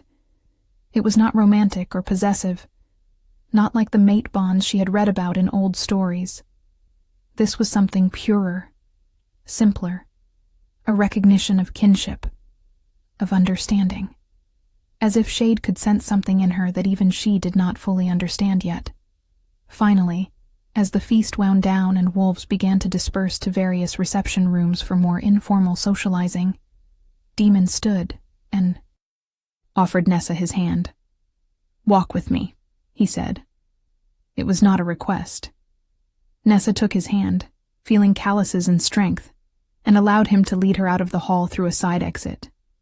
Shade followed, of course, the wolf's presence a constant reminder of the strangeness of this entire situation. They walked through the gardens behind the pack house, the moon rising full and bright overhead. The night air was cool and clean, carrying the scent of flowers and earth. "You handled yourself well." "Tonight," Demon said after a few minutes of silence. "Better than I expected for someone who has never been trained in pack politics." "I have spent years observing," Nessa replied. "When you are invisible, you see things others miss. You learn how power flows, how alliances form and break. I may not have participated, but I have always been paying attention." "That makes you dangerous," Demon observed. "Knowledge is often more powerful than strength." "Is that why you are keeping me close?" Nessa asked. "Because you think I am dangerous?" "I am keeping you close because my wolf has decided you are important, and I have learned to trust Shade's instincts even when I do not understand them." He stopped walking and turned to face her. "But I will not pretend I am not also intrigued by what you represent. A beast speaker could change the balance of power in this world. Your ability to communicate with all creatures, to potentially influence them, makes you incredibly valuable. There will be alphas who want to use you, others who will want to eliminate you before you become a threat. I need to determine which category I fall into." The honesty was startling. Most powerful wolves would have hidden their motivations behind pretty words and false assurances. But Demon laid his cards on the table, making it clear that he had not decided if she was an asset or a threat. "I appreciate your honesty," Nessa said. "So let me be equally honest. I have no desire to be used as a political tool. I have spent my entire life being treated as an object, a burden, something to be managed and controlled. If you are planning to do the same thing, just with better accommodations and nicer clothes, then I would rather you tell me now so I can decide whether staying under your protection is worth the price." Demon's eyes narrowed, but she saw approval there too. "And what would you do if you decided it was not worth the price?" "Leave," Nessa said simply. "Go somewhere remote, where packs do not reach. Live among the animals I can speak with. It would be lonely, but at least it would be my choice." "You would give up connection with your own kind?" "My own kind gave up on me long ago," Nessa replied, unable to keep the bitterness from her voice. "The only kindness I have known has come from creatures that cannot speak human words. So yes, I would give up connection with wolves if the alternative is being used and manipulated. Shade moved then, rising from where the wolf had been lying and padding over to Nessa. The massive head bumped against her hip, and she heard Shade's voice in her mind, clearer than any animal she had ever communicated with before. Not alone anymore. Found you. Pack now. Tears sprang to Nessa's eyes before she could stop them. It was such a simple statement, but it carried weight and warmth and a promise of belonging she had never expected to feel.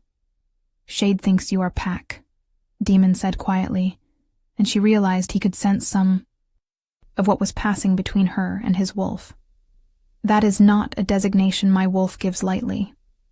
In 15 years, Shade has accepted perhaps a dozen wolves as true Pack. You have known each other for a handful of hours, and already Shade considers you family. That should not be possible. Maybe it is not about time, Nessa suggested, wiping away a tear before it could fall. Maybe it is about recognition. Maybe Shade sees something in me that resonates with something in you. Maybe that is what Beast Speakers do. Recognize the bonds that exist between souls. If this story touched your heart, share it with someone who loves epic romance. Tell me in the comments, did you see this ending coming? Demon stared at her for a long moment, his dark eyes searching her face as if trying to read her soul. You believe in soul bonds. I believe that connections exist, that we cannot fully explain, Nessa replied. I have spent my whole life feeling those connections with animals. Why would it be so strange for such connections to exist between wolves as well? Because acknowledging soul bonds means acknowledging fate, Demon said. And I have never been comfortable with the idea that my choices are predetermined, that some cosmic force decides who I should care about and who I should dismiss. That is not what I mean, Nessa clarified. Soul bonds do not remove choice. They simply reveal compatibility, possibility. What you do with that revelation is still your decision. Demon laughed, a short, sharp sound that held little humor. You speak like someone who has spent years thinking about these concepts. I thought you were a servant who talked to birds, not a philosopher.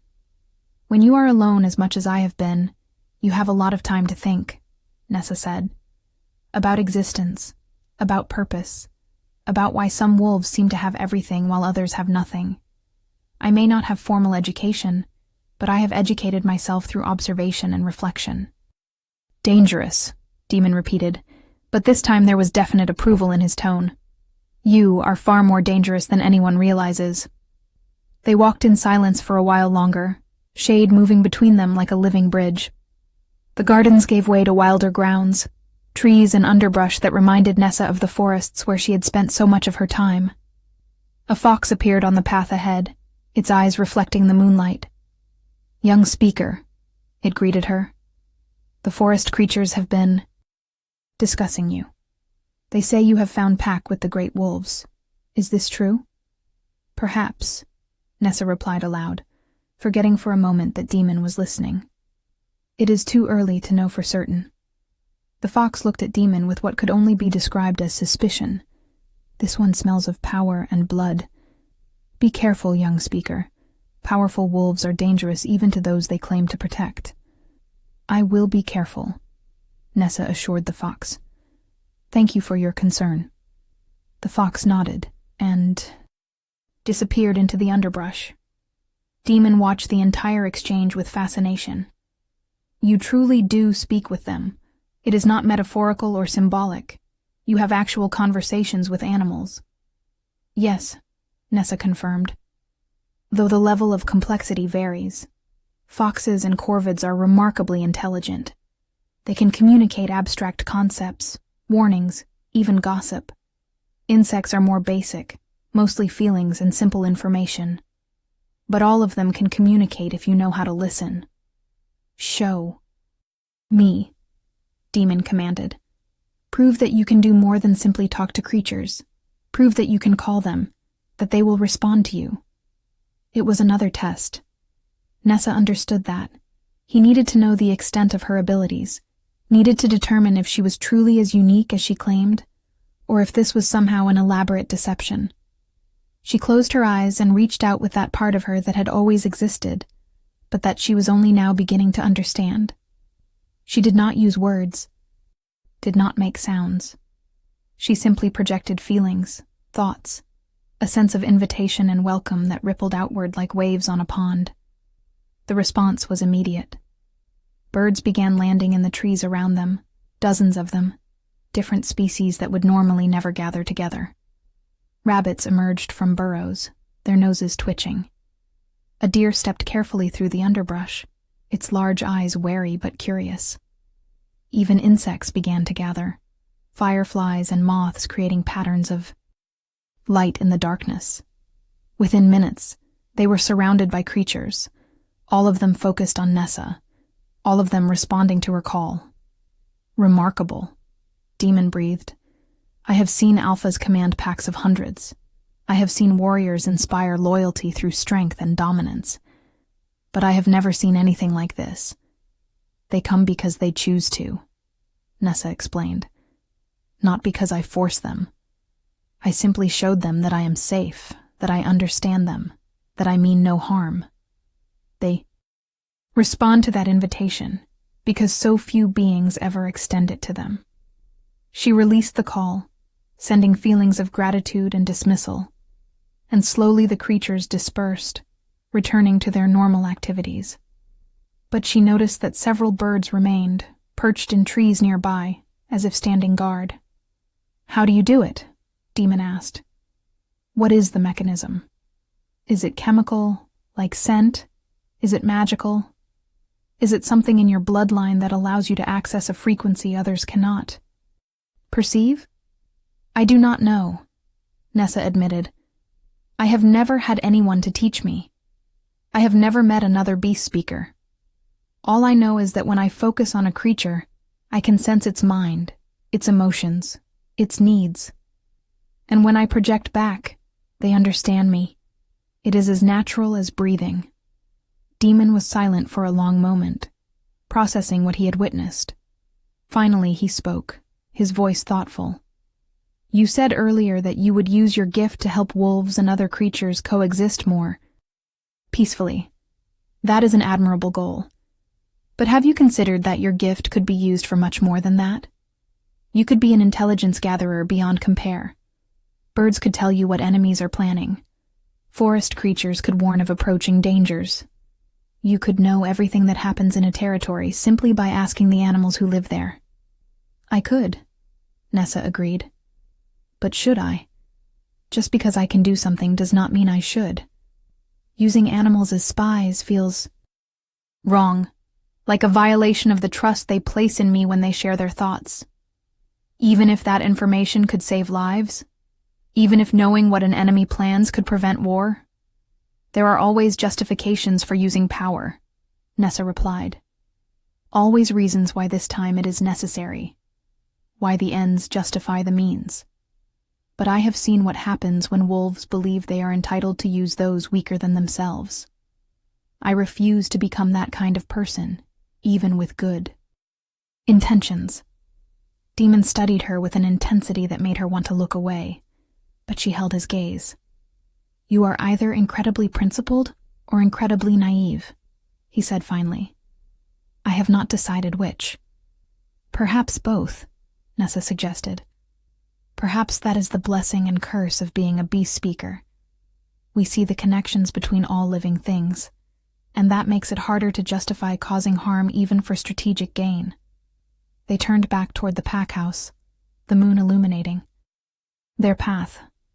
Nessa felt exhausted, the emotional weight of the day finally catching up with her. So much had changed, so much had been revealed. Her entire identity had shifted from worthless servant to rare bloodline in a matter of hours. She did not know how to process it all.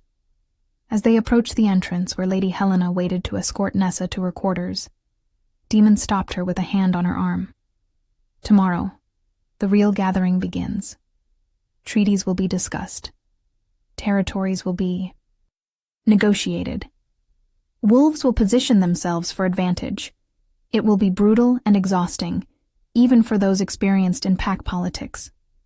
But I want you there. I want you observing, listening to what the animals in and around the pack house can tell you about the alphas and their entourages. Will you do that? You want me to spy for you? Nessa said flatly. Even after I just explained why I am uncomfortable with that. I want you to keep me informed of anything that might threaten the peace. Of this gathering, Demon corrected. There is a difference between using animals to spy on enemies and asking them to warn of genuine dangers.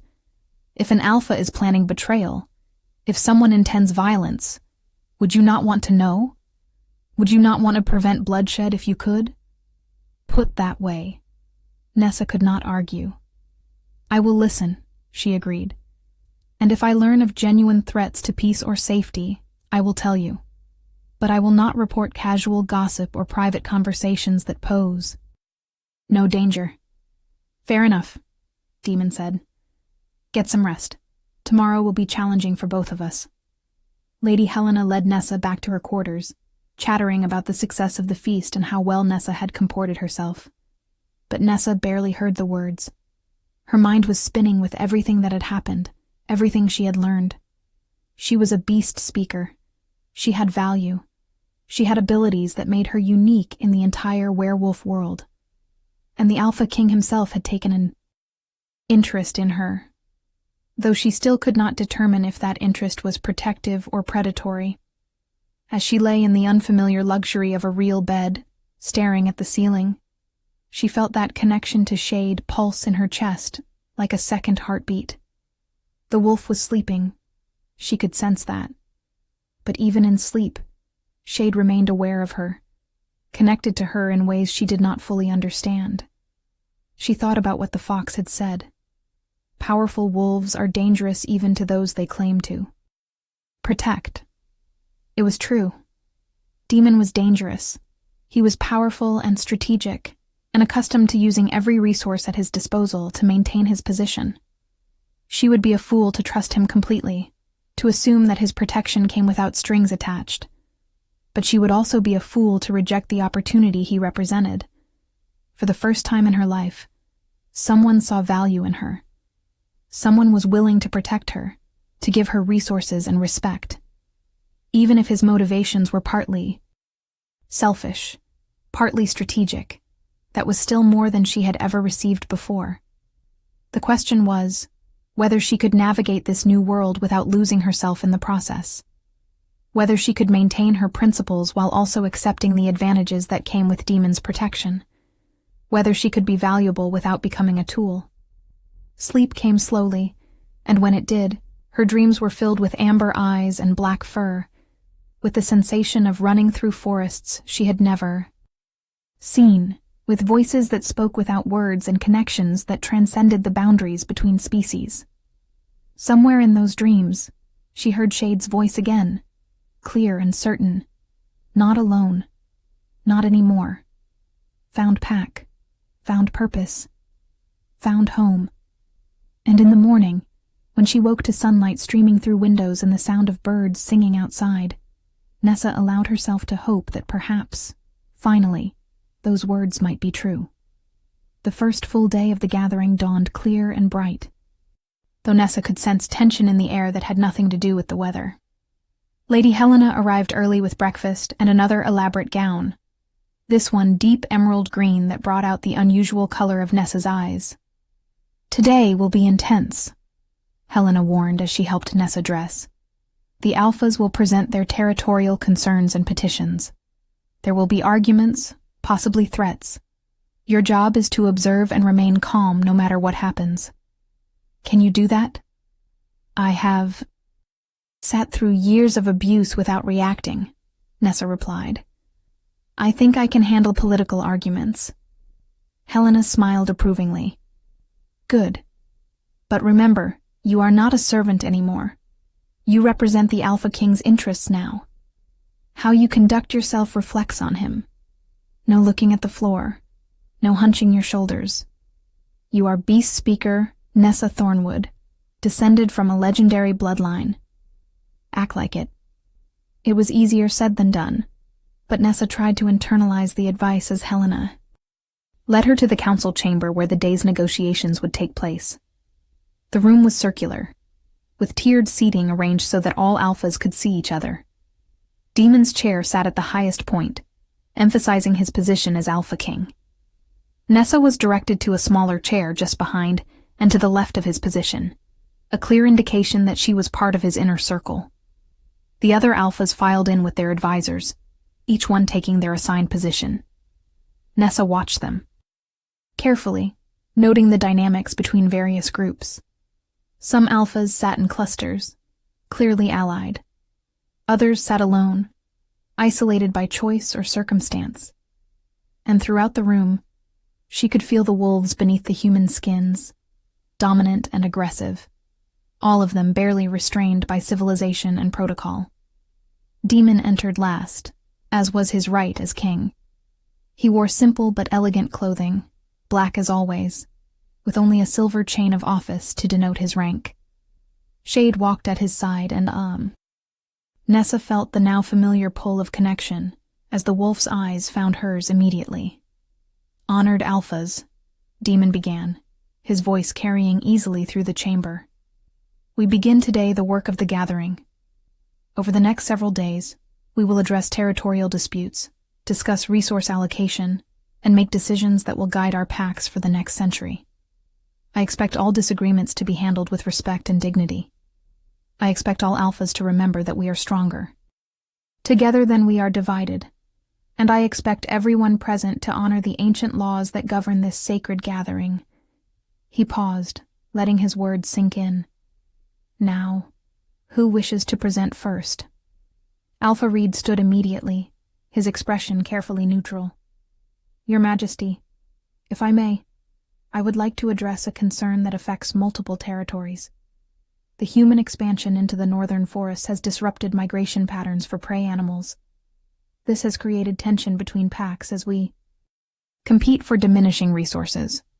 I propose we discuss a coordinated approach to managing human encroachment. It was a smart opening. By framing the issue as affecting multiple packs, Reed made himself look like a leader thinking of the greater good, rather than just his own territory. Several alphas nodded in agreement, and discussion began about how to handle the human problem without exposing the existence of werewolves to the wider human population. Nessa listened carefully, but she also extended her awareness beyond the room. She could sense birds in the rafters, mice in the walls, insects in the corners. All of them were experiencing the emotions and tensions of the wolves below them. All of them were agitated by the dominant energies filling the space. And some of them had information to share. A crow in the corner of the room had been present since before the alphas arrived, and it had been listening to conversations. Nessa carefully, subtly, made contact with the bird's mind. What have you heard, little brother? The crow responded immediately, pleased to be acknowledged. The silver-haired female wolf, it said, referring to Alpha Marissa, spoke with two others before entering. They plan to challenge the Alpha King's authority on resource distribution. They believe he favors the northern packs over the southern territories. Nessa filed that information away, watching Alpha Marissa carefully. The woman sat quietly now, listening to the discussion about human encroachment. But Nessa could see calculation in her eyes. The debate continued for over an hour, with various alphas suggesting different approaches.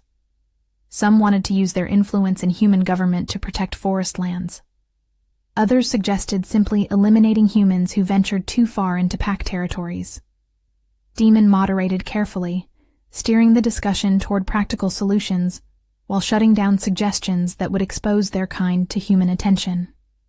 Finally, Alpha Marissa stood. Your Majesty, while I appreciate the discussion about human encroachment, I believe we are avoiding a more fundamental issue. The distribution of territories itself is outdated and unfair. The northern packs control vast forests and resources, while southern packs are crowded into smaller territories with fewer prey animals. I propose a redistribution of territorial boundaries to create more equitable conditions. The room erupted into immediate argument. Northern alphas shouted their opposition, while Southern alphas voiced support. Demon raised his hand, and slowly silence fell, though tension remained thick in the air. Alpha Marissa, Demon said carefully. The current territorial boundaries were established over 2 centuries ago through treaties that were agreed upon by all parties.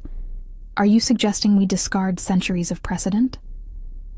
I am suggesting that circumstances change, Marissa replied smoothly. What worked 200 years ago may not work now. Our populations have grown. Human expansion has reduced available territories. If we do not adapt, we will find ourselves in constant conflict over diminishing resources. And who decides which territories are redistributed? Asked Alpha Constantine, his voice heavy with skepticism. Who determines which packs give up land they have held for generations? I suspect, Alpha Marissa, that any redistribution you propose would favor your allies while disadvantaging those who oppose you. That is an insulting accusation, Marissa snapped. I am trying to address a genuine problem, not grab territory for myself. Are you? Constantine shot back. Because from where I sit, this looks like a naked power play disguised as concern for fairness. The argument escalated, with more alphas joining on either side. Nessa felt the tension building, felt the wolves getting closer to the surface. In another moment, this could turn violent, could destroy the entire purpose of the gathering. She heard Shade growl low in his throat, sensing the danger. And then she felt it. A subtle wrongness in the air, a sense of approaching threat that made every animal in the vicinity go silent with fear. She reached out with her gift, searching for the source, and found it. Rats in the walls, dozens of them, all moving with unnatural coordination toward the council chamber. And they were carrying something. Sickness. Disease. Someone had deliberately infected them and was driving them toward the gathered alphas. Your Majesty, Nessa said urgently, standing without thinking about protocol. We need to evacuate this room immediately. Every eye in the chamber turned to her, surprise and irritation evident on most faces. But Demon did not hesitate. Why? He asked simply. Disease, Nessa said. In the walls, dozens of infected rats being driven toward this location. I do not know what the sickness is, but the intent is clear. Someone is trying to sicken or kill the alphas gathered here. For a moment, no one moved. Then chaos erupted as alphas surged to their feet, some moving toward the exits, others demanding to know more. Everyone remain calm, Demon commanded, his voice cutting through the panic with pure dominance. Exit in an orderly fashion. Beta Marcus, secure alternative location for the council. Lady Helena, ensure the routes are clear. Move now. The alphas filed out quickly, but without the stampede that might have caused injury. Demon remained until everyone else had. Exited, Shade at his side, and Nessa standing frozen, still connected to the rats in the walls. She could feel their confusion, their distress. They did not want to be here, did not want to be doing this. They were being compelled by something she could not quite identify. Can you stop them? Demon asked, his attention fully on her. Can you turn them away from us? Nessa focused everything she had on the rats, pushing past whatever was compelling them, trying to reach the creatures themselves, rather than the unnatural force driving them forward. It was like pushing through thick mud, difficult and exhausting, but slowly she made progress. I am trying, she said through gritted teeth. Whatever is controlling them is strong. It is not natural. Someone is using magic or some other force I do not recognize. Keep trying, Demon ordered. I will find the source. He moved with terrifying speed toward one of the walls where Nessa sensed the largest concentration of rats. Shade followed, and together they tore through wood and plaster, exposing the space behind. The rats were there, dozens of them, their eyes glazed with that unnatural compulsion. But behind them, Barely visible in the shadows was a small object pulsing with dark energy. Demon reached for it without hesitation, his hand closing around the object. The moment he touched it, the compulsion broke and the rats scattered, fleeing in terror now that they were free of the control. Demon pulled the object into the light. It was a carved stone, small enough to fit in his palm, covered in symbols Nessa did not recognize.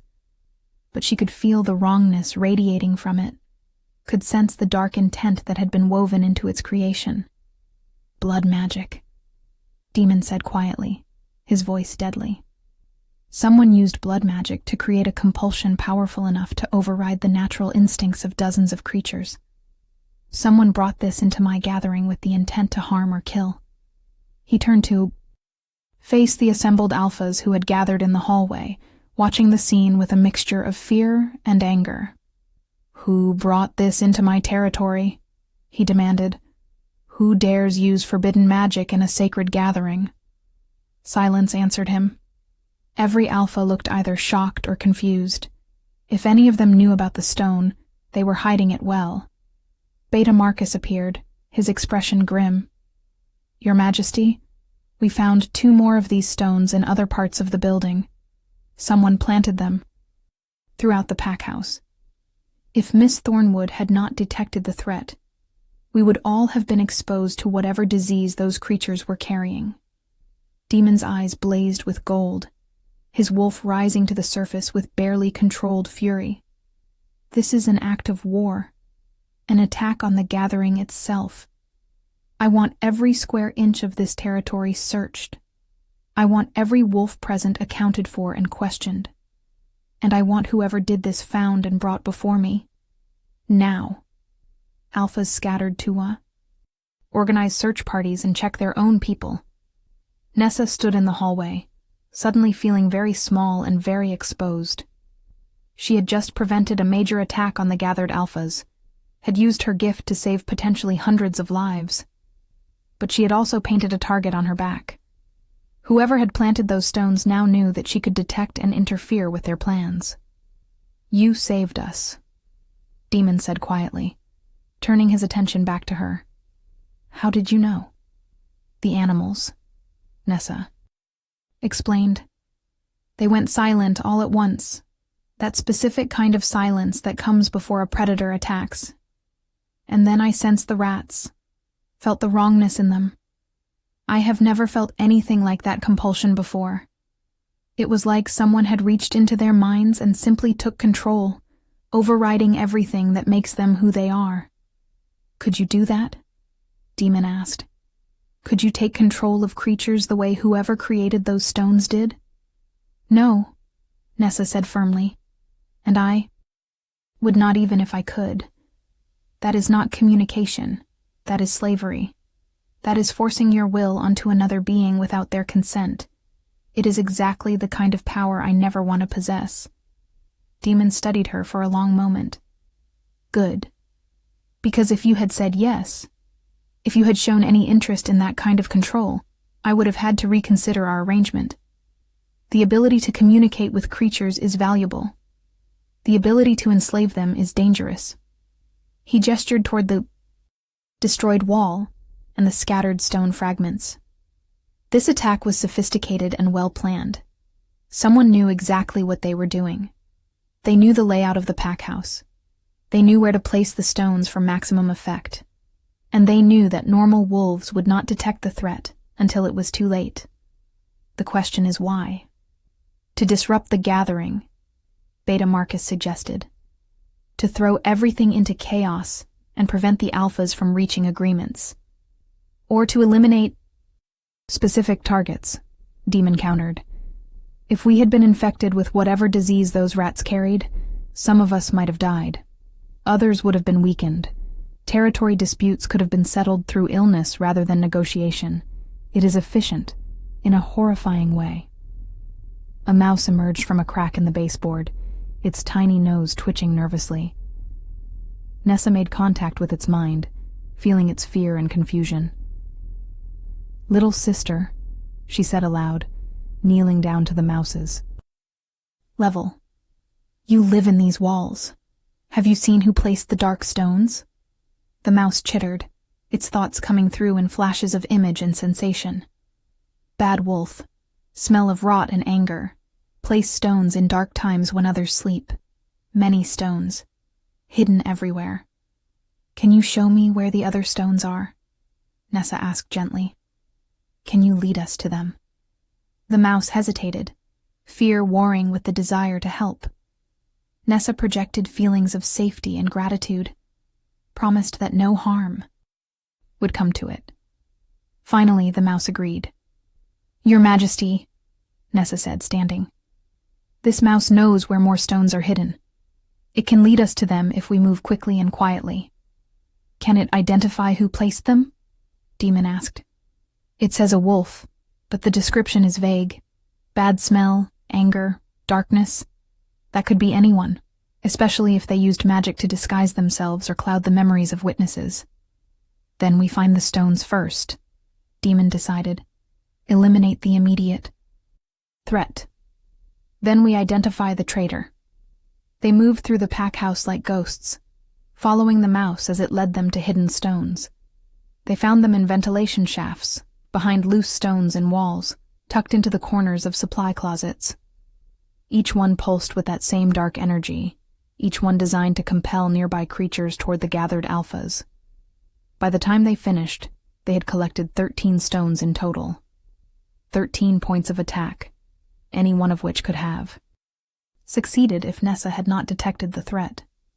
Whoever did this was thorough, Beta Marcus observed. They wanted to make sure at least one attack succeeded, which means they were either very afraid of failure or very committed to causing maximum damage. Demon replied. He looked at the collection of stones they had gathered, his expression dark. These need to be destroyed, but carefully. Blood magic is volatile. If we simply smash them, the energy could backlash and harm anyone nearby. The ravens might know how to safely dispose of blood magic, Nessa suggested. They remember old things, old knowledge that wolves have forgotten. If you would allow me, I could ask them. Demon nodded. Do it, but be quick. I want these things gone before nightfall. Nessa stepped out into the gardens and reached out with her gift, calling to the corvids that lived in the surrounding forests. They came quickly, dozens of them, crows and ravens both, landing in trees and on walls to listen to what she needed. Brothers and sisters of the Black Wings, she said, speaking aloud so Demon could hear as well. I need your wisdom. How does one safely destroy objects corrupted by blood magic?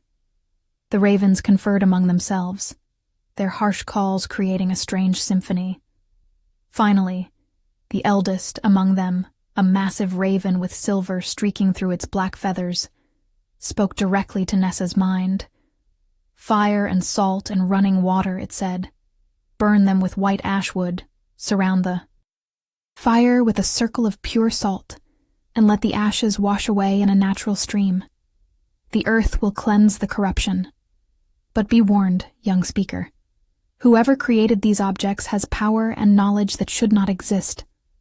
They have walked the dark paths and made bargains with things that should remain forgotten. You have made an enemy today, a dangerous one.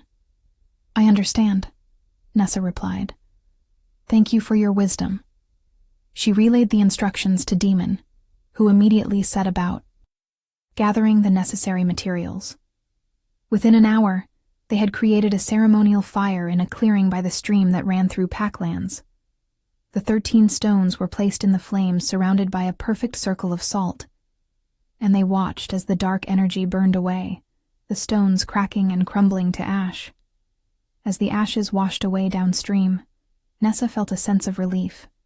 The immediate danger was gone. But the raven's warning echoed in her mind. You have made an enemy today. A dangerous one? That evening, the Alphas reconvened in a different location, this time with extensive security measures in place. The mood was grim, the earlier political maneuvering forgotten in the face of the attack they had all just survived. Demon stood before them, his presence commanding absolute attention. Someone brought blood magic into this gathering, he said, his voice carrying to every corner of the room. Someone planted cursed stones throughout Packlands with the intent to harm or kill. This is a violation of every law we hold sacred. This is an attack not on individual alphas, but on our entire society, on the very concept of peaceful assembly. He paused, letting his words sink in. I am offering a choice to whoever is responsible. Confess now, face judgment, and I will grant mercy in the form of a quick death. Or hide your guilt, and when I find you, because I will find you, the punishment will be far more severe. Silence. No one moved. No one spoke. If the guilty party was present, they were not confessing. Very well, Demon said coldly. Then we proceed with investigation. Every wolf present will submit to questioning. Every belongings will be searched.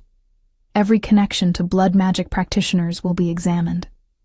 And when I find the traitor, when I discover who dared threaten the peace of this gathering, they will wish they had taken the option of mercy. He dismissed the assembly, and slowly the alphas filed out, muttering among themselves. Nessa saw fear in many eyes, but also determination. Whoever was responsible had united the alphas in a way political speeches never could. They were angry. They were threatened. And they wanted justice. As Nessa made her way back to her quarters, exhausted from the day's events, she felt a presence behind her. She turned to find Cassandra blocking her path, her beautiful face twisted with hatred. This is your fault, Cassandra hissed. You brought chaos with you. You corrupted the Alpha King's wolf. You disrupted the gathering with your ridiculous claims about rats.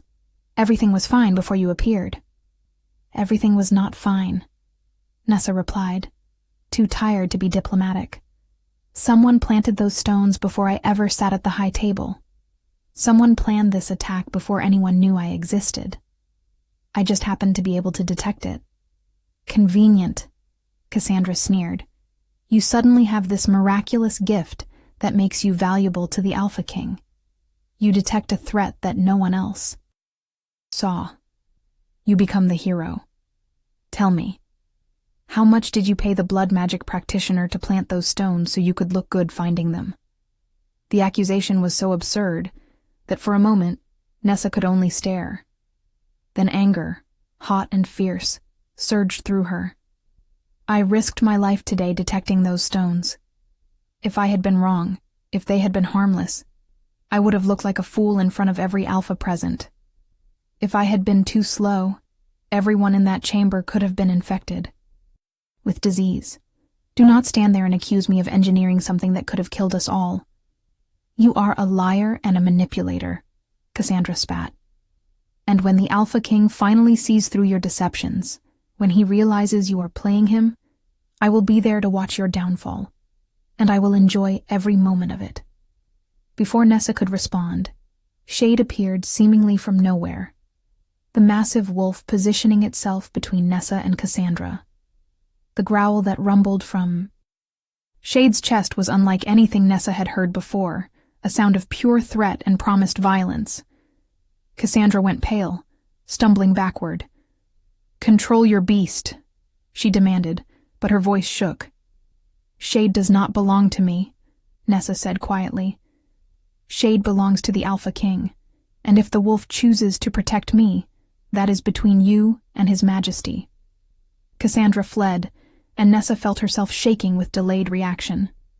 The confrontation had been brief, but intense, and she realized how much danger she was actually in. Cassandra was an Alpha's daughter, powerful and connected, and she clearly saw Nessa as a threat to be eliminated. Shade pressed against her side, and she felt the wolf's concern through their bond. Safe now. Protected. Pack protects pack. Thank you, Nessa whispered, running her fingers through the soft fur. But you should return to Demon. He will be looking for you. No. Stay with you tonight. Danger still near. Pack does not leave pack alone when enemies hunt. The determination in the wolf's voice was absolute. Shade would not be moved, would not leave her unprotected. Nessa should have been uncomfortable with that, should have insisted that Shade return to its human. But instead, she felt only relief and gratitude. She was not alone. For the first time in her life, she was truly not alone. They walked together to her quarters, and Shade settled on the rug beside her bed, those amber eyes watching the door with vigilant intensity. Nessa lay down, but did not sleep immediately. Instead, she stared at the ceiling and thought about everything that had happened. She had discovered her heritage. She had been recognized and valued. She had saved lives. She had made enemies. And through it all, she had felt the constant presence of the bond connecting her to Shade, and through Shade, to Demon himself. It was not romantic. It was not possessive. But it was deep and real and undeniable. She did not understand it fully, did not know what it meant, or where it would lead, but she knew with absolute certainty that her life would never be the same. She was a beast speaker. She was valuable. She was protected. She was Pack. And tomorrow she would face whatever came next with her head held high, refusing to be invisible anymore, refusing to apologize for existing. Tomorrow, she would continue learning what it meant to be Nessa Thornwood, heir to an ancient bloodline, connected to creatures both mundane and magical. Tomorrow, she would discover what it meant to belong. But tonight, she slept with a massive wolf guarding her door, and for the first time in memory, she felt completely safe.